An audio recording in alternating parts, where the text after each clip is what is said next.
Hello and welcome back to Hawk Talk as we continue to introduce you to not just the student athletes and coaches at Monmouth University, but some alums doing great things all over the place. And we're so excited tonight to have a very special guest on. You've read his tremendous work in The Athletic. You've seen his work on both SNY and CBS 2 New York.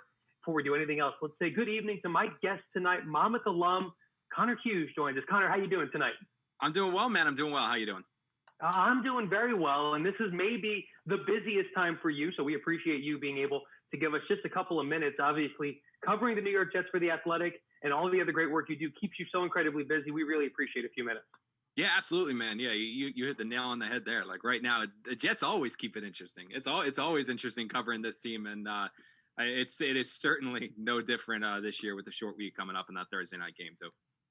Well, and there's so much to get into this evening. It's not just covering an NFL team for one of the preeminent outlets in The Athletic, but some of the great TV work that Connor's done. We'll get into his career as well and what's landed him to this point. We want to remind you, if you've missed any of our previous Hawk Talk conversations, hard to believe we've done 30, and this is number 31 here tonight. You can catch up MonmouthHawks.com in the video tab here on The Athletic's Facebook page as well as on YouTube. And if you have a question for Connor Hughes, whether it's about his time at Monmouth or his time covering the New York Jets in the NFL, you can submit it into our Facebook live chat, and I'll make sure to relay that question right over to tonight's guest, who has been quite busy so far this season. And Connor, we got to start here before we do anything else about your background.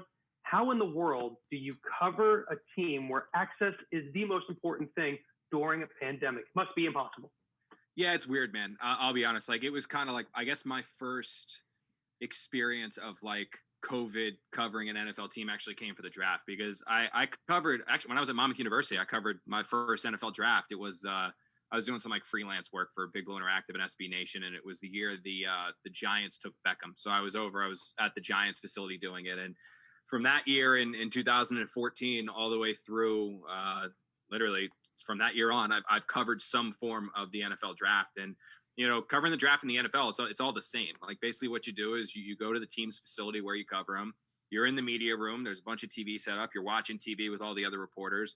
The team you're covering makes the pick, and then players conference called in. You talk to him. Then you have the coach come down, GM come down. You talk to them, and then you go back and you write. And when you're done writing, you go watch the rest of the draft and you wait for the next selection. And this was the first year where it was like, that didn't happen. Like, I watched the draft from my apartment for the first time, or not at a team's facility for the first time in 6 years. And it was weird. But the one thing I do have to give the people over at the Jets a ton of credit for is the way that they've kind of made the non-normal normal. And it's unique. It's different. Like, it's the part that sucks is not being able to get in the locker room and build relationships with players and talk to players and kind of have those true one-on-one conversations and meetings with guys and get to know them and develop sources and stuff. But the way that it works, man, is especially for camp, is like, you show up for practice, you get like your temperature scanned, you fill out like this waiver wire, you cover practice, and then for the Jets, like, we'll go back to our cubicles and Zoom calls start. And that's kind of how you're talking to players every single day. And if you get a one-on-one, it's usually via conference call. So it's certainly not ideal. It's not perfect. It's not easy. I mean, I think it's taken content much more from what you're writing to analyzing. And I think it's taken content a lot from, instead of writing like, here's a human interest story on like your fourth string linebacker that's having a good camp, to more like breaking down the future and what's currently happening, and more like X's and O's talk. But it's something that I think me and every other beat writer and reporter around the country has kind of been able to try to find a way to make it work. And the Jets have certainly done a pretty good job of helping us out there, where it's pretty good. I mean, we're at practice, conference calls immediately, players, coaches, all that stuff. They've done a good job with it. And to hear that the teams are helpful, I'm sure makes your life that much easier, where, like you said, your experience started with the draft, now through the season, where it was so different. And all of us that casually follow NFL teams, or I guess more than casually follow NFL teams, if you're like Gary, our producer, and me tonight, what we saw in Hard Knocks, pretty accurate to what you're experiencing, where these players are diving into these Zoom conversations and you're getting to ask them their questions that way. So we get to see that a little bit. But what challenges does that present you for, doing your job? It's not just the great work on The Athletic, it's on social media, on Twitter. You're constantly looped in and connected. Yeah, it's I think that the hardest part, honestly, man, is just not having that true like one-on-one conversation with a player. Like my favorite stories that I write are feature stories. Like, when you can take a guy that no one knows about and tell some kind of like human element of it, and take them under the helmet and take it beyond the player. Like, I wrote a story several years ago on ex-Jets linebacker Darren Lee and his relationship with this young 6-year-old kid who had just beaten cancer. And it wasn't a story about Darren Lee, the linebacker, not his coverage, not a breakout year, nothing like that. I mean, I spent a day with Gio, who's the kid, and his family at his T-ball game, and then met Darren in the locker room and in the field house and talked to him about it. And when you have those one-on-one conversations with players, you don't necessarily like go in with like, you know, a list of 7 questions that you want to ask. Like, you know, you have your notes, you have your prepared, you know what the topics you want to hit, but based off of what that player says, you can then know there's more here, and we got to dive into this, and we got to pull something else out here. You can really get to places with that player's emotion where you can tell like something changes them, and you can like start to break down the guy's walls. And then once you break down those walls is when you really get to see who that player is. It's very challenging to do that, and near impossible to do that when you're across a TV screen. You know what I mean? There's some like, again, it's the world we're living in right now, and I hope it's something that's going to be over soon in terms of like we'll be able to get back to normalcy by at least next football season. But that's probably been the biggest challenge, is that you're trying to talk to guys and break them down and get, you know, detailed answers out of them when you know that there's the PR person next to them holding the phone up, or they're just on the other end of a Zoom call. Like that part kind of sucks about it, and is one that I certainly am not. There's good parts of like, you know, some of this remote stuff, but that's not one of them. Yeah, there is definitely some silver lining in some of it, but like you said, the challenges that we all see is as we all get ready for our athletic seasons at Monmouth, no doubt kind of along those same lines. And if you have a question for Connor this evening about his time covering the Jets, covering the NFL as a whole, and he's done it for a lot of years now, and it's starting to kind of add up, even though he's still a young rider, or his time at Monmouth, his journey, please submit it into our Facebook live chat. And the questions are starting to come in. But before we kind of dive into that, it's always interesting to me, you know, everyone's Monmouth journey is a different story. And I think it's very interesting, Connor, as you and I were talking and kind of catching up for this, you know, one of the things that we were talking about was indeed your time at Monmouth. And I know that it's a place that obviously we're both alums. It matters so much to us. But I was there in a different way, in a different time than you were there. You know, getting to know you these last couple of days and weeks, it's so interesting. You found Monmouth, you transferred into Monmouth, and then started to really make it your own and have that tremendous experience. Take us to that journey. What brought you to Monmouth University? If we could step back from the NFL for a second and go right to you. What were the things about Monmouth that really brought you to campus in West Long Branch? Yeah, I'll be honest, man. It's like, so when I graduated Seneca High School in 2010, and then I went to Burlington County College, which is like the local thing, and I knew what I wanted to do. But honestly, the way that I viewed it, I was like, let's get 2 years here, financially save some money, and then transfer in and go to a university of where I wanted to go. So I spent my 2 years at Burlington County College, was super fortunate to do a ton of broadcasting, do some writing there, do a ton of stuff to kind of further along myself. And then that second year I was there was when I was like, all right, well, we need to find the next step. And my thought process of it all was that I'm a South Jersey kid. So I'm kind of born and raised here in South Jersey. And from living down here and also working down here, because when I was at Burlington County College, now Rowan College, they renamed themselves. But when I was there, I was doing some work for that college's radio station. I was doing some work for the Burlington County Times freelancing, covering high school sports. That by doing that, I developed some pretty good like connections in South Jersey. And I thought that if I graduated college and I was looking for a job, I knew people in South Jersey that might be able to help me. But I thought this is such a competitive field that you're trying to get into that it would be good to be able to say, all right, I know people in South Jersey, Philadelphia. What if I also know people in New York? And I started looking at other schools. I looked at William Patterson, briefly looked at like Syracuse, going really far up north.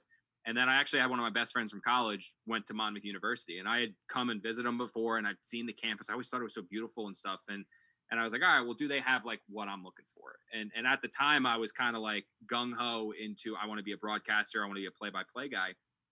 And so I went and I took an official visit, and I think it was Mike Zimmerman, who now works at The Athletic with me. He's in our audio department and our podcast department. I had a tour with him where I showed up. He was the sports director at the time of the radio station, the X, and he kind of took me around to all the different things. And he showed me all of these different things. And he talked to me about what the football broadcasts were going to be like and what the basketball broadcasts and this opportunity and that opportunity. And seeing the equipment that you guys are working for, knowing that there was a television station there, also the outlook, like it sold me, man. And it absolutely sold me. I applied. I ended up getting in. And when it came down to it, like my thought process was like, I loved everything that school had to offer. and it was also right in that like New York City market where I knew there would be the opportunity to. I spent 2 years at BCC cultivating sources and people that I thought could help me get a job in Philly. And then it was, all right, let's go to New York. And then when time comes for a job, I'll be able to pick Philly. I'll be able to pick New York, and I'll know people in both avenues to hopefully have something open up there. And it was fortunate that obviously my career there at Monmouth went the way that it did, because I loved every second at that school. And it almost sounds like something that we've all heard in my journey many years before, Connor, a bit similar. And I think we did some of the same things, but like you said, that New York and Philly sweet spot that is Monmouth University. If you want to get into the world of broadcast media, sports media, and journalism, this is it. This is really the radius you want to be in. Tremendous foresight by you too to do that, to get that experience down in Philly, then to be able to get that experience in New York that ultimately landed you this position that you currently have. And it's actually interesting that you answered it that way, because our first question tonight comes in right along those same lines, and it comes in from someone who covered Monmouth University athletics when he was at the Outlook as a student. John Source is checking in with us here this evening. Yeah, I know John. Yeah. And John, we appreciate him watching our Hawk Talk tonight. So here's our first question, Connor, coming from John. He wants to thank you, as we did as well, for being on our show tonight. And John wants to know, was there a moment for you in college or early in your career when you realized that you really could do this for a living, that you really could make a go of being a full-time sports journalist? And when was that moment? Yeah, so like my career was a little funky because, like I said, I transferred into Monmouth, and the original goal was like, we're going to get involved in the Outlook, we're going to get involved in the X and the television and Hawk TV, and I'm going to be super like involved there. And actually, quite literally, right before I got to Monmouth and right before I enrolled in Monmouth, I was actually hired by the Star Ledger to cover high school sports for my first year at Monmouth. And so I was like, okay, it's going to be a little bit hard to write for the Outlook if I'm also writing for the Star Ledger, and the Star Ledger was a job. So it was like, okay, it's going to be tough. And then a couple months later was when I started covering the NFL for the Jets, my first year at Monmouth, and that carried over into my second year. So it was a little challenging to like get super, super involved with the Outlook writing when I was doing it professionally at my junior and senior years at Monmouth. But I think the moment where, like, for me, I was like, you know what, I think I can do this is like, as a reporter, one of the biggest things for you is like source building and breaking news. And like, it's not now where I am at the Athletic, like it's much more writing and storytelling, but a big way that you kind of make a name for yourself in this field, when I was trying to break in, was like breaking news and like being able to break news. And when I broke my first story in 2015, my senior year at Monmouth, I actually broke it. I think I broke it in English class. When I was able to break an NFL story that the NFL Network didn't have yet, that ESPN didn't have it, that so many of my colleagues that I was competing against didn't have it, and I was able to do it while writing for About.com and the Journal Inquirer, that for me was like, you know what, you might be able to do this. That because I'm always a guy that's like, I'm very much not satisfied. That like anything I write, anything I do is like, there's always a way to make it better. And anytime I publish anything or submit anything to my editor, it's almost like I write it, I critique it, I edited it, but then I don't look at it again, because I know that the next time I read it, there's gonna be 5 things I would change. And then if I read it the next day, there's gonna be 5 more. So it's almost like, all right, that one on to the next one. So I'm very critical and harsh on myself in a lot of what I do. So when I was writing for About.com, you know, it's constant. You're trying to break a story, but you don't know if it ever happens. And you're trying to write a good story. You don't know if it's ever going to make any leeway. When I broke that first story, Antonio Cromartie signing with the Jets, that for me was like you know what, I think you can do it. Because that was one that I think maybe put me on the map a little bit in terms of like, this isn't some kid in college that's writing about the Jets, but now, no, this is a kid that needs to be taken seriously. And years later, when I actually got my first full-time job covering the Jets, Kevin Manahan hired me at the Star Ledger and NJ.com to be their Jets beat writer in 16 maybe. I think it was 2016. He hired me full-time shortly after I graduated Monmouth. He actually brought up that broken news story, and he asked me, he goes like, I need to know how you did it. He goes, I need to know how some kid in English class beat my 2 Jets beat writer. Like, how did you do it? And I walked him through it, and I think that for me back then was like you can do this. And years later to have it be brought up again at an interview was pretty cool and coming full circle. And to have that feeling, like you said, from the gentleman who hired you to really reinforce what you thought, and that does come full circle. I think it paints a great picture as well, that whether you get it doesn't matter how you get your experience when you're kind of growing up, whether it's on campus, whether you're taking classes, but then also doing your thing and getting paid to write. Indeed, there is no one playbook that everyone follows to get to where they want to be. Like you just said, you were balancing at that point being a full-time writer, being a writer who's getting paid to break stories, with also sitting in English class. How was that time management? Did that teach you some of those great skills that you now have, balancing things like writing for The Athletic and going on SNY and hosting a podcast? It taught balancing, man. I could tell you, my old roommate Joel Acalandra used to make fun of me because I'd be tweeting out like statistics from the Jets game during like one of my classes, and he'd be like, "Dude, what are you doing?" I was like, "I got to balance." I was like, "I got to write. I got this story due to my editor, and I still got to be in class." But no, it was tough, man, because like I said, I mean, I was at that point. I was 2014. It was I covered high school football for the year, and high school football, basketball, that for the Star Ledger. And then I started covering the Jets like that March. So I went through like September, October, November, December, January, February, covering high school sports. And then March, April, May was when I started covering the NFL for the first time my junior year for the Journal Inquirer and About.com. And I remember like the balancing act being something to work with. Like that was a little tough. I mean, because I would go up to like my teachers and my professors at Monmouth, and I'd be like, "Look, I've got to get to practice at like 2:30. I know technically like class ends at 1:30, but if I leave at 1:30, I'm not going to be able to get there for when Rex Ryan speaks because he always goes early. So is it okay if like I'm out 5 minutes early? Is it okay if I leave like 10 minutes early?" And like I remember a couple of my professors kind of like would give me looks like, "Are you joking? Like you're not covering an NFL team in college. Like this isn't really happening." I was like, "No, like I really do have to get there to cover it." And I had like I would like finally had to turn in some clips. I mean, one of the craziest stories, and this is bad time management. This was not very good on my part. Was when the Jets hired Todd Bowles and Mike McCagnon. They held that introductory press conference at like 12 o'clock or 11 o'clock on a random weekday. And I knew that I had to get there. I was like, this is brand new head coach, brand new GM, like supposed to be a monumental moment in Jets team history. Didn't work out that way. But I was like, I got to be there. So I had a class, and I forget the specific, I think it was media literacy, maybe something like that. And I remember going on and realizing they scheduled the itinerary. They scheduled the press conference like last minute. And I remember going and looking down at like my itinerary and seeing like, okay, media literacy today is a review day for the final that we have next week. I was like, it's a review day. I can miss it. It's no big deal. I was like, I'm gonna go. I was like, it's fine. It's a review day. I'll be good. I can get to the press conference. Go to the press conference. Write my column. Write my story. File it all. Come back the next day. Email my professor. Hey, professor. Sorry, I missed the review day. I had to be at this introductory press conference. Blah blah blah. I'm sorry. Turns out that when like everyone got to class that day, the professor was like, "Hey, if you want to just do the final today, we'll have it all open note." And I'm like, "Wait, I missed the final?" I was like, "Wait, this ain't good. Like this is no like I missed a final."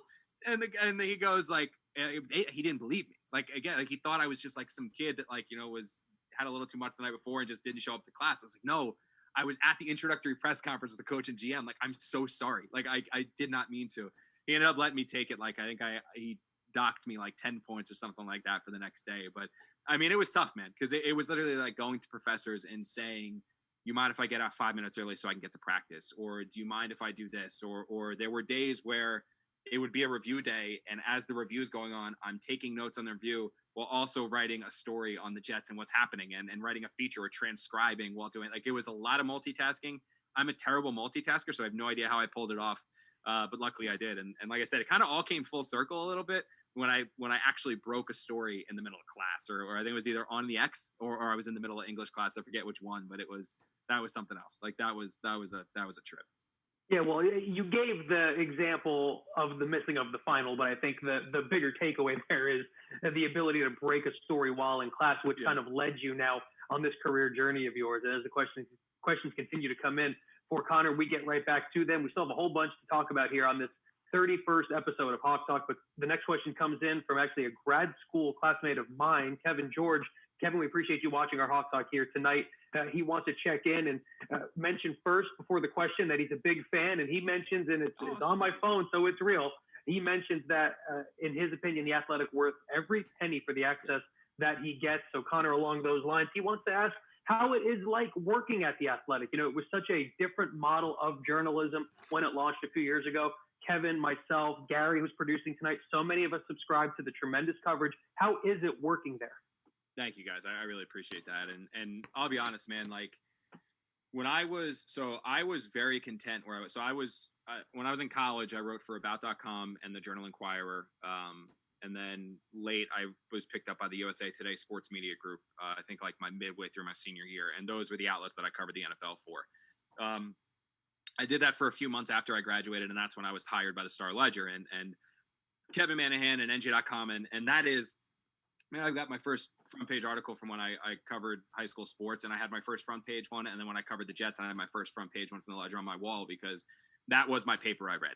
Like, I was a Star Ledger guy. I read it. I lived in South Jersey, but I would read NJ.com. I mean, that was like my thing. I had the little like bookmark on my PlayStation Portable. Like I just loved NJ.com and the Star Ledger. So when I got hired by them, it was like a super like cool thing for me, because this was like a paper that I was reading, a paper that I loved, and now my byline's in it. And someone's out there reading my byline on the same pages that I read so many others, Jenny Varantis and Mike Garofolo and all these guys. I read them in the papers, and now I'm there too. Connor Orr, like they were there, and now my name's in it. I thought that was so cool. So when the Athletic actually hired me, I wasn't looking to leave. Like I was not, like, my resume wasn't being floated out there. I wasn't making calls saying like, hey, I'm pissed at NJ.com. Somebody come get me. I'm over this. I want to move on.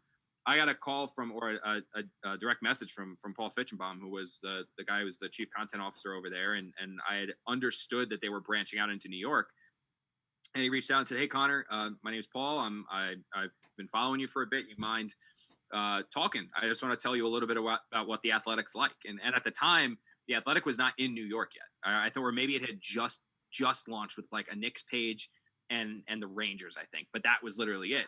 So I didn't know too much about it. I'm not a huge hockey fan. So, and I am a Knicks fan, but that, I don't want to talk about that. It's going to make me cry. Me too. We'll get into that another time. Yeah. That's going to make me cry. So I don't want to talk about the Knicks. But I was like, all right, I should probably subscribe now and read about this and see what they actually have to offer. And I remember getting on the phone with Paul, and what the story that he pitched me, which is still the company that I work for today, was basically something that I didn't know existed anymore.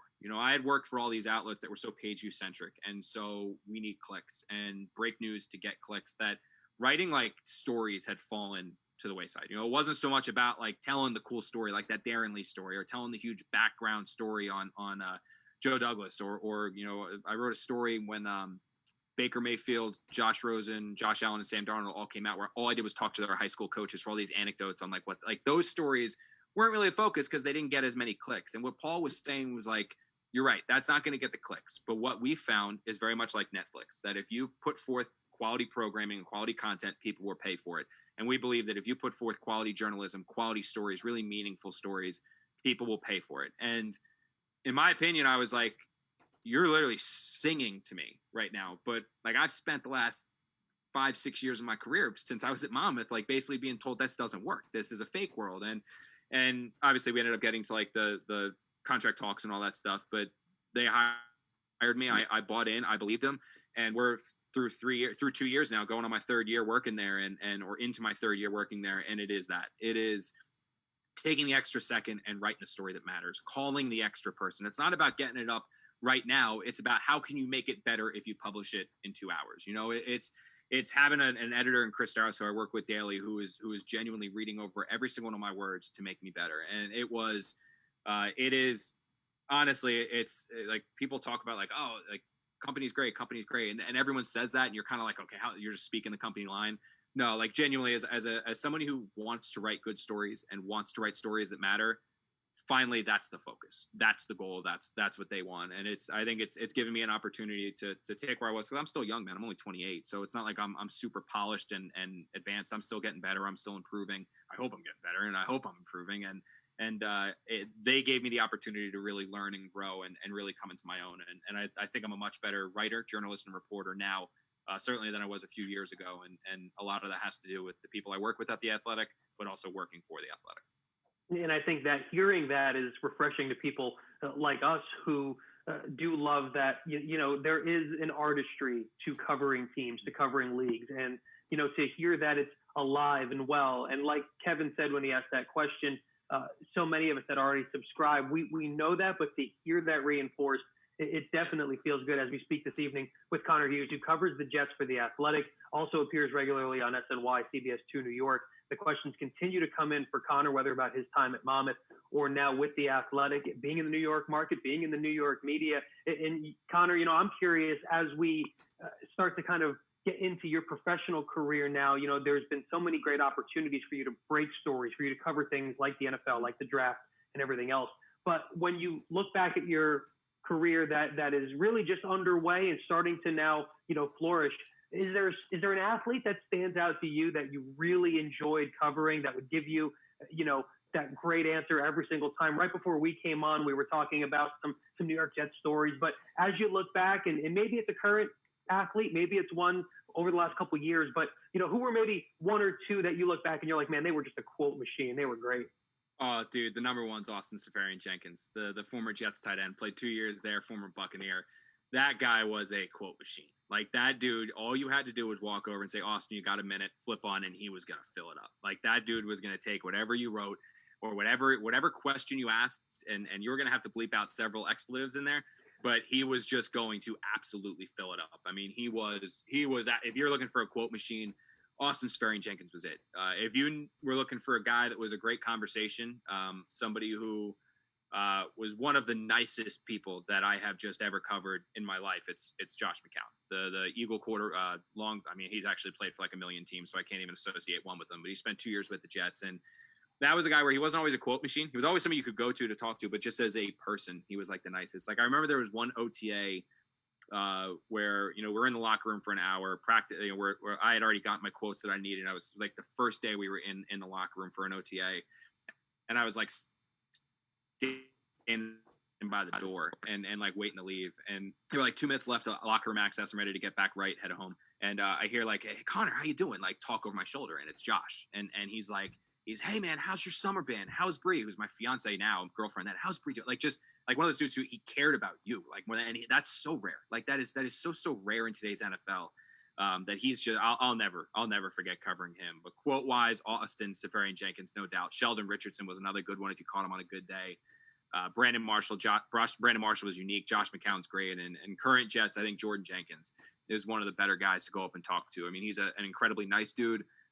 He can fill it up with quotes, but like he's also somebody who he doesn't try to play like the cliche game that you go up there and you ask him a question, he's going to give you a real answer. And he was actually like our media good guy that we voted last year. So he's like it with everyone. He's just a good dude.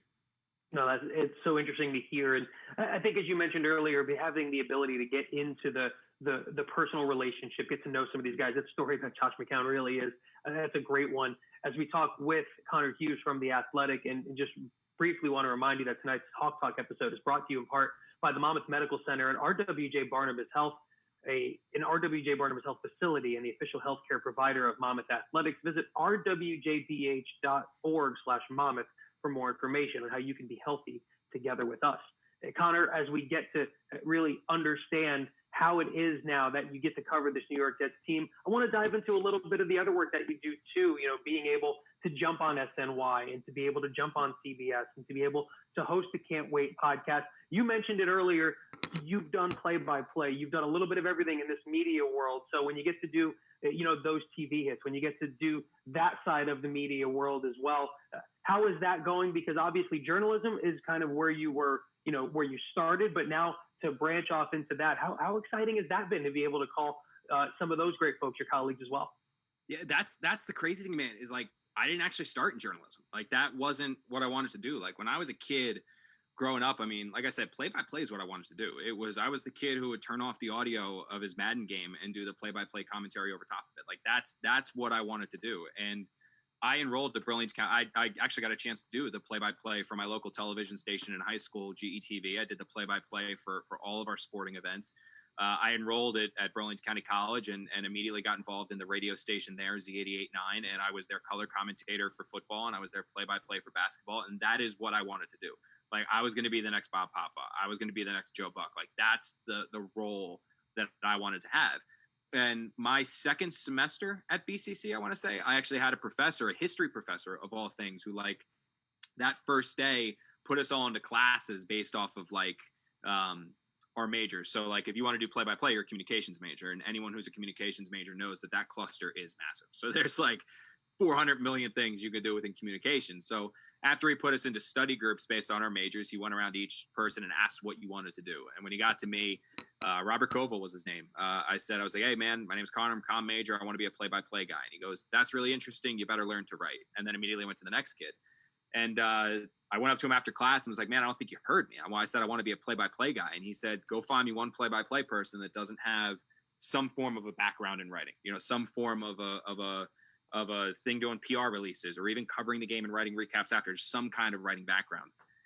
I couldn't do it. So I just thought he might be onto something. So I enrolled in like journalistic writing 101 at BCC. And at that same time, I was already doing play-by-play and color commentary for these games around the county that I was like, all right, I'm already here. Afterwards, I'll just write. And I would write a story and I would publish it up on like Z889's website. And what I found was like, the more that I wrote, the more that I was like, this is pretty cool. And I would write more and I'd be like, I actually really like this. And then eventually my career kind of went from like play-by-play to pivot to journalism. And the one thing that I'm like so happy about is that I made that pivot, say like 2013, 2014.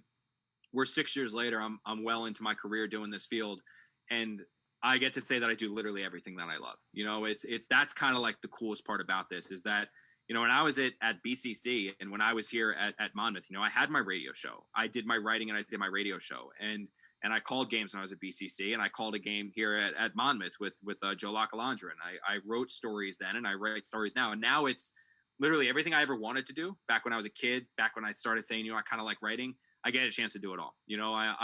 My podcast is essentially a radio show that I do every week with Marissa Morris and Tim McMaster.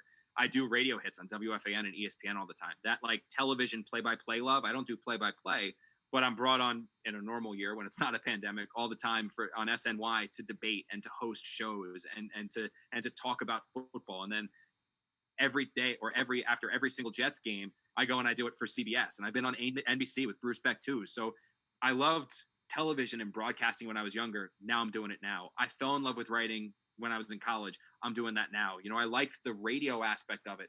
I'm doing that now. So I think that's one of like the coolest things. And it's also, I think, a little bit of what keeps me regularly energized is that you're always doing something else, like Sunday came and I wrote my post-game column, which was my opinion on the game, and I wrote it and I published it. The next day I'm doing my radio show, tomorrow I'll be doing a TV hit. Like it's constantly doing something else. It's constantly doing something unique, but it's also doing everything that I loved about this potential field on like one tight little package. It's really cool. I love that part of it. Probably my favorite part of the job, honestly. Well, and to be able to do, like you just said, exactly what you love, what you went to school for. And so often those two things don't mesh. What you love and what you went to school for necessarily don't fall in line together, but to be able to hear that, it really is remarkable that you're able to do it and do it in the market, like we mentioned earlier, that is the number one market to be in, allowing so many other opportunities as we speak with Connor Hughes from The Athletic here this evening. Another question coming in, and it comes in from a regular viewer here on our Hawk Talk series, Lynn from Jackson checking in. And Lynn, we appreciate you watching as always.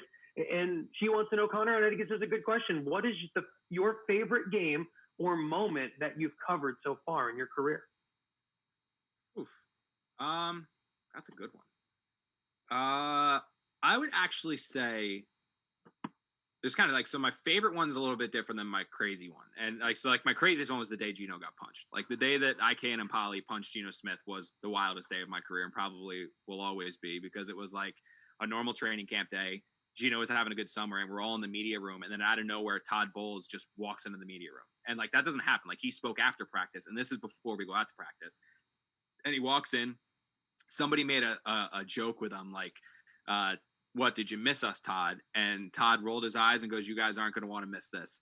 And we walked in, and like the first thing he says in the press conference is, there was an altercation in the locker room. Geno Smith is punched. He's out 8 weeks. We were playing. Like that was just going from seeing 10 total reporters, which is kind of what you have on a normal everyday thing at the Jets, to basically 300, where every outlet around the world had somebody at Florham Park to cover that day. That was freaking wild.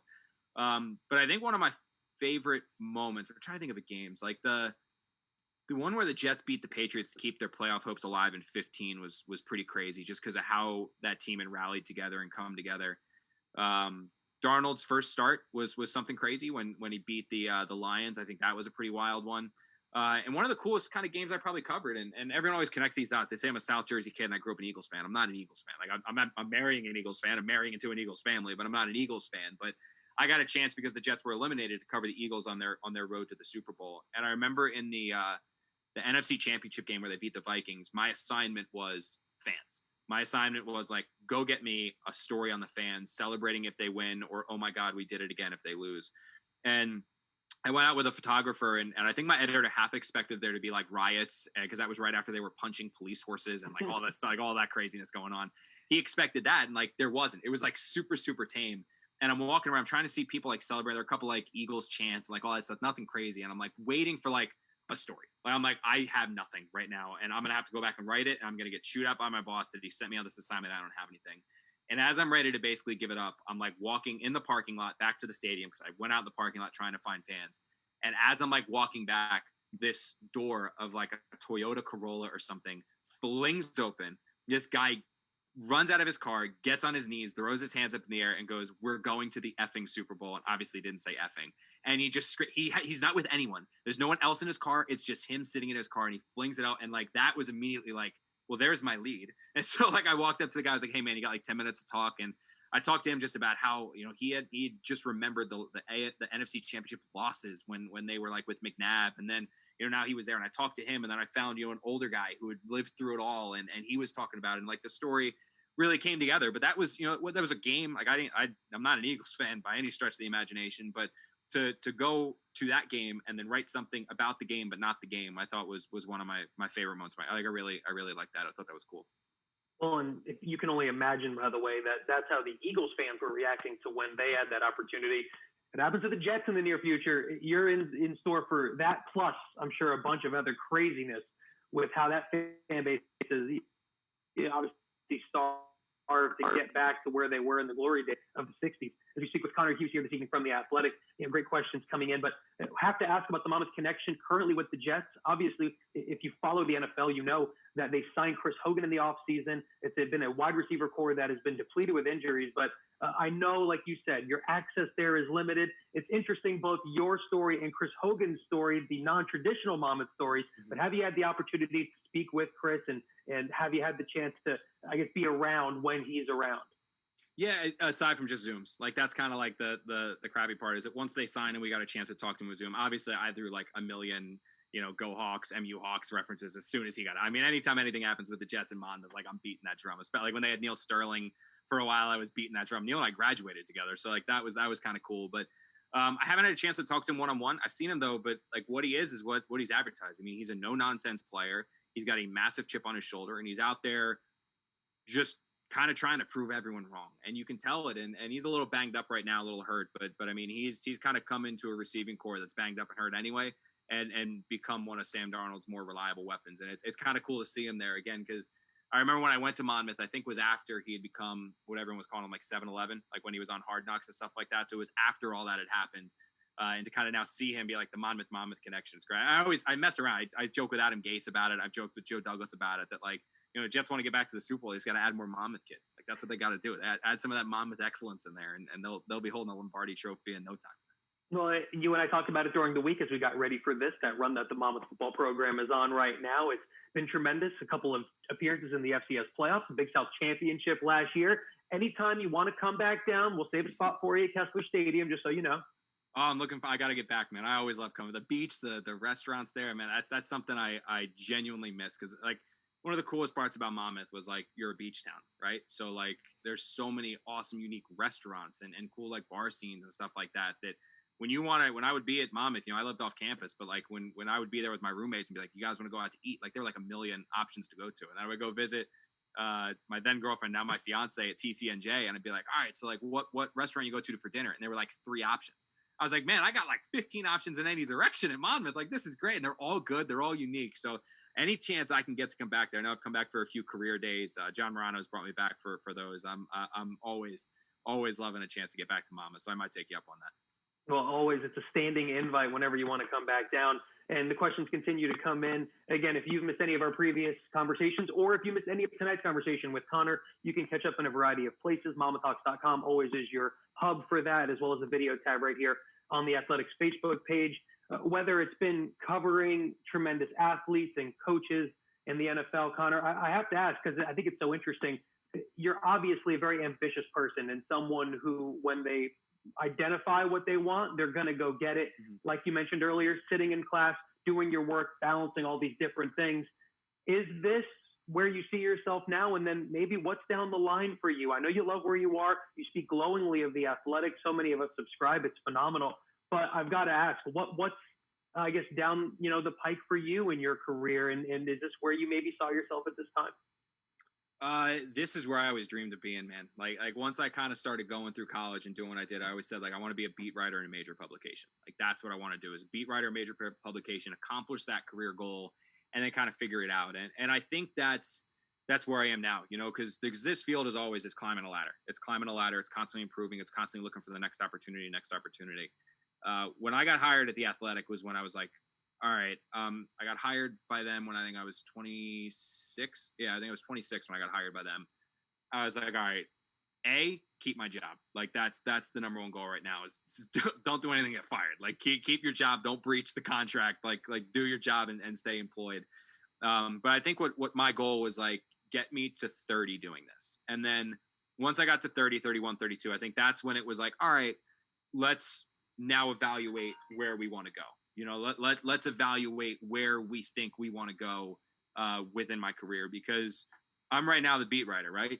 There's like a million avenues you can go from here. Do I want to go columnist route? I can go columnist route where I'm just constantly writing my opinion, and it's something happens and you give my opinion on it. Do I want to go insider route, where your job is to break stories? Like, that's what you want to do, is you want to break stories. You want to be the guy that breaks the news. Do I want to go straight insider route? The Schefter, the Rappaport. Do I want to go that route? Do I want to go region? Do I want to go where, kind of like the Kim Jones route with NFL Network, where you're more on television, you do some writing, but you cover a region. So instead of covering the Jets, I'd be covering the Bills, Giants, Jets, that, like, an area, or Eagles, Ravens, Redskins, or Washington football team. Like, covering like a region. Like, do you want to go that route? I don't know. Or I want to go just national and say, all right, I want to cover the league, where every day I'm somewhere else. I'm in this camp writing this story. I'm in this camp writing that story. Is that the more avenue I want to go? I honestly don't know. Or I can stay, Rich Cimini covers the Jets for ESPN. He's been their beat writer forever. And he loves every second of being that beat writer and being the major force on this beat. Is that the route I want to go? I honestly don't know yet. I think that for me, it was like, let's get here. Let's hold this job. Let's ride it for 4 or 5 years. And then let's evaluate where you are and what you want to do next. Are you still happy? Do you want a new challenge? Something like that. So honestly, for me, man, I don't know. But I think the cool part about this job is that there are so many different spots that you can go within it that it always keeps it interesting. It always keeps it interesting. You've gotten all the experience that you have wanted and that you hoped for, as you kind of detailed earlier in your climb to get to this point. So makes only all the sense in the world that whatever the next thing is, I mean, even the fact that that was work. I know that was work calling your phone, because it was actually my fiance. I wish it was work. It was my fiance, so I'm going to hear it for ignoring that one. Yeah, she's a nurse at CHOP, so she's on her way home. So that might have been hey, can you start dinner? Hey, can you reheat this? I was like, oh, nope, can't do that right now. But no, I wish that was work. I had a work call earlier. I understand. My fiance is upstairs. I fully understand that. That's one phone call you cannot ignore. So the fact you did it for us, I appreciate it. I got you guys. Well, Connor, it was really it was a treat tonight to be able to steal a few minutes of your time during a game week, no less than a short week, with the Jets in Denver this Thursday. Thank you so much. We really appreciate the time and wish you the best of luck throughout the rest of the season. Oh, guys, thank you so much for having me on. This was awesome. I loved the school, loved being a part of it, loved the opportunities that I did have to do some stuff for the X and everything like that. And I, no doubt in my mind that I'm not where I am today, if not for the John Moreno, who was a huge part of my career there at Monmouth, Chris Cavallero, the late Chris Cavallero, who was a big part of my time there. I am not, period. I am not having this job. I'm not doing this within my career. If it wasn't for those two guys, especially John Moreno, I mean, no doubt in my mind. So you guys helped shape me. You guys helped get me here, and I owe an awful lot to you guys. Well, we appreciate it so much. And so many of us that are grads echo Connor's sentiments as well. Follow him on Twitter at Connor_J_Hughes. You just search Connor Hughes. It's going to come up on Twitter. His great coverage of the Athletic. And before we say good evening here on Hawk Talk, news out of the Monmouth University Athletics Department today. If you follow at Monmouth Hawks on Twitter or you were on MonmouthHawks.com, you saw that recently, and as recently as a couple hours ago, Monmouth University has been given the green light to start a brand new series on ESPN Plus. It's going to be called Monmouth Classics. It starts tomorrow. It starts Wednesday at 3 o'clock. You can relive the Monmouth men's basketball team's victory over Big South regular season champion Radford from last year. It's going to be a couple of days a week, 3 o'clock on ESPN Plus, and available in the replay function there as well. So for more on that, visit MonmouthHawks.com. Again, all of us, we thank Connor. This has been the 31st episode of Hawk Talk, and we appreciate you watching. Thank you so much, everyone.